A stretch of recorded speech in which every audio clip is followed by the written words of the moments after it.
जिसमें डोरेमोन की बैटरी खत्म हो जाती है और वो अचानक से चले जाता है। लेकिन एक ऐसा एपिसोड भी है जिसमें डोरेमोन नोबिता को बताता है कि वो जाने वाला है और नोबिता का रो रो के बुरा हाल हो जाता है। हमने लास्ट एपिसोड में ये देख लिया है कि जब डोरेमोन अचानक से चले जाता है तो नोबिता कितना बदल जाता है। चलो अब ये देखते हैं कि अगर डोरेमोन सबको बता के फ्यूचर में चले जाता तो सबका क्या रिएक्शन होता। तो चलो शुरुआत करते हैं डोरेमोन के खूबसूरत एपिसोड की, जिसका टाइटल है गुड बाय डोरेमोन।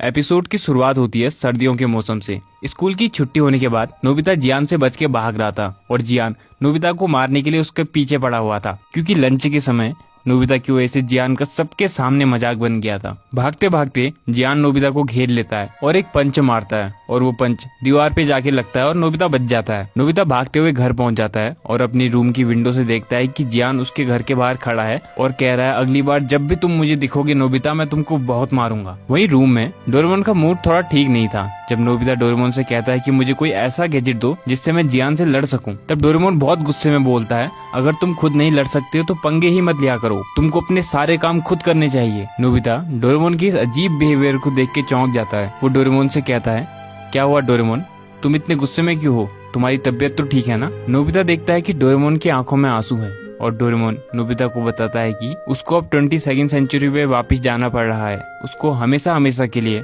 वापस बुला लिया गया है। ये सुन नोबिता थोड़ी देर के लिए सुन्न पड़ जाता है। उसको समझ नहीं आता कि वो क्या रिएक्ट करे। वो एकदम शांत बैठा था, जैसे तूफान के आने से पहले की शांति होती है, और फिर जोर से रोने लगता है। नोबिता डोरेमोन को पकड़ लेता है और रोते हुए कहता है कि मैं तुमको नहीं जाने दूंगा। नोबिता के रोने की वजह से नोबिता की मॉम को ये बात पता चलती है। वो नोबिता को समझाने की कोशिश करती है कि जरूर कुछ मजबूरी होगी तभी डोरेमोन वापस जा रहा है, लेकिन नोबिता को किसी की बात समझ नहीं आती और वो रोते ही रहता है। कुछ देर बाद नोबिता के डैड घर वापस आते हैं। नोबिता की मॉम उनको डोरेमोन के जाने वाली बात